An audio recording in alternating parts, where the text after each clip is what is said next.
Your phone sits on the desk, completely silent, until it suddenly lights up with an incoming call. Your stomach instantly drops, and you stare at the ringing screen like it's a live grenade. Meanwhile, there are people out there who pick up on the very first ring without a single hesitation. What is actually happening inside your nervous system during that brief moment of hesitation? Why do some of us treat an unexpected phone call like a surprise social ambush, while others view it as a completely normal, refreshing way to connect with the world? The answer runs much deeper than just being a little quiet or preferring your privacy. It might actually explain the entire underlying blueprint of how your brain manages stress. If you are someone who would genuinely rather text than jump on a quick voice call, you aren't being difficult. There is a fascinating, hidden psychological framework behind this preference that nobody is talking about. When you choose a text message over a voice call, your brain is actively looking for a psychological anchor called a high need for control. Psychologists use this term to describe how individuals consciously manage their self-presentation and emotional boundaries during an interaction. A phone call is essentially rapid-fire improv comedy where you have roughly 3 seconds to process information, formulate a reply, and speak. If you pause too long, the silence becomes heavy, awkward, and naturally creates an underlying layer of social friction. Texting completely breaks this high-pressure cycle by introducing what communication researchers call asynchronous communication. This simply means that the exchange of information does not happen in real time, giving your brain a much-needed pause button. You are given the luxury to draft a response, read it back to yourself, delete the parts that sound too aggressive, and carefully rewrite it. A landmark study from the University of Texas explored this exact behavior and uncovered a very surprising distinction. They discovered that a strong preference for texting directly correlates with higher measures of social anxiety, but not necessarily introversion. Many introverts actually do not mind phone calls, while highly expressive extroverts can sometimes experience intense text-only preferences.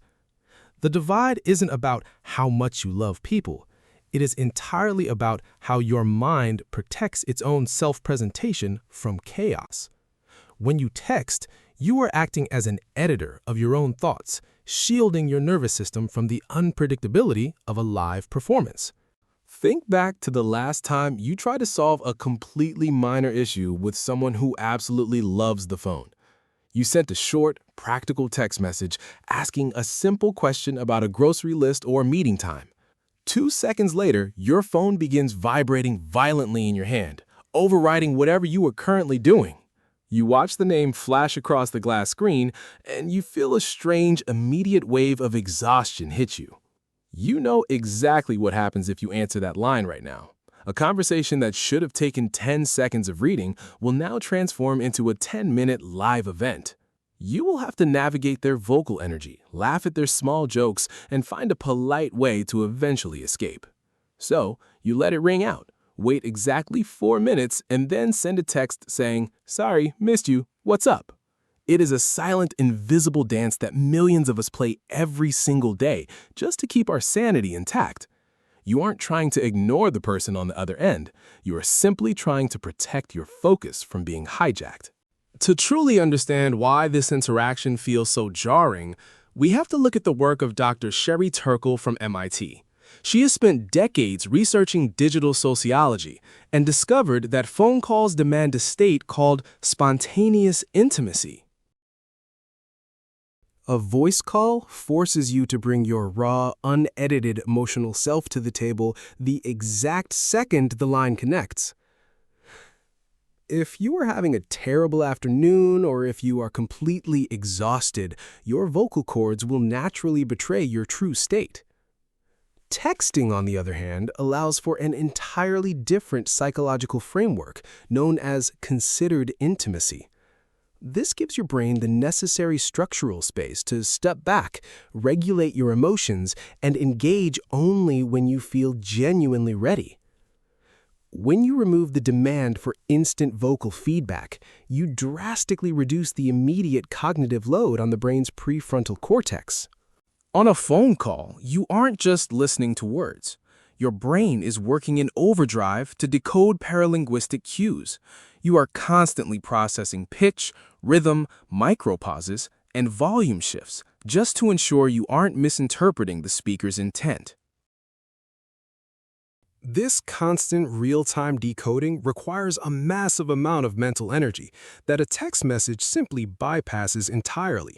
For someone whose nervous system is already running hot from daily stress, a voice call feels like an unnecessary cognitive tax. Texting allows you to strip away the overwhelming performance of presence, keeping the connection alive without burning out your battery. You can easily sit at your desk and text 3 different friends at the exact same time while quietly making dinner.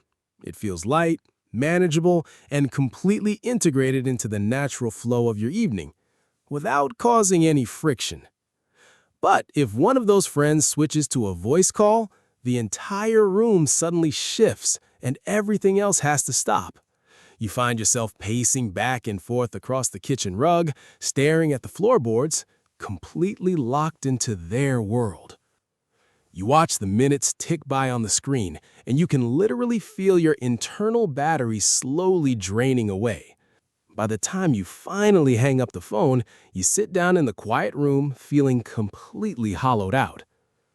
It is a very strange kind of fatigue because you didn't actually do any heavy physical labor or solve a major crisis. You simply sat there and listened to someone talk, yet your mind feels as tired as if you had just run a marathon. Most people look at this exhaustion and assume it's a sign of weakness or that they are becoming completely antisocial. But it has absolutely nothing to do with your character and everything to do with how your specific neurology is wired.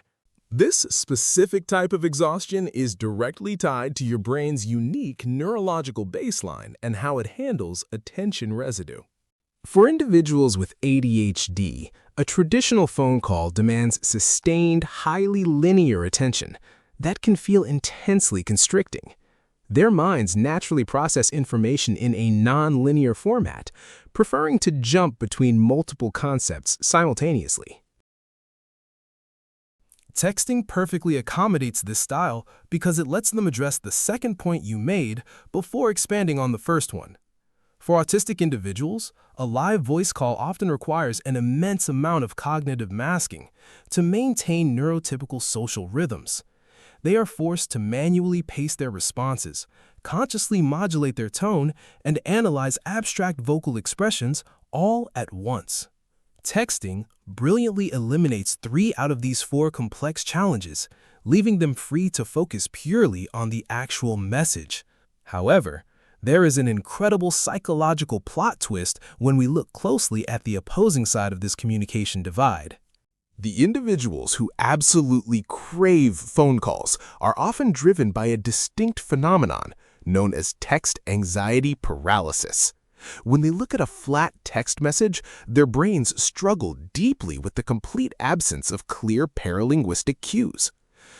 They begin to overanalyze a single period, wondering if a short response means their friend is quietly furious with them. For these people, a simple 2-minute phone call provides instant emotional clarity through the reassuring warmth of a human voice. At the end of the day, our communication styles aren't about right or wrong or which generation has it figured out. They're simply the unique protective systems our brains build to feel safe while trying to connect with others. The next time you see a name lighting up your screen and you feel that familiar knot form tightly in your stomach, take a breath. You aren't broken, you aren't a terrible friend, and you definitely don't need to apologize for needing a little bit of space. Your nervous system is just asking for a moment to process the world at a pace that keeps your internal battery completely stable. We are all just trying to navigate this incredibly loud, overstimulating world using the exact tools that feel the most authentic to us. So, go ahead and let it go to voicemail. wait a few minutes and send that beautifully crafted text message instead. The people who truly understand you will always find a way to meet you exactly where you feel the safest.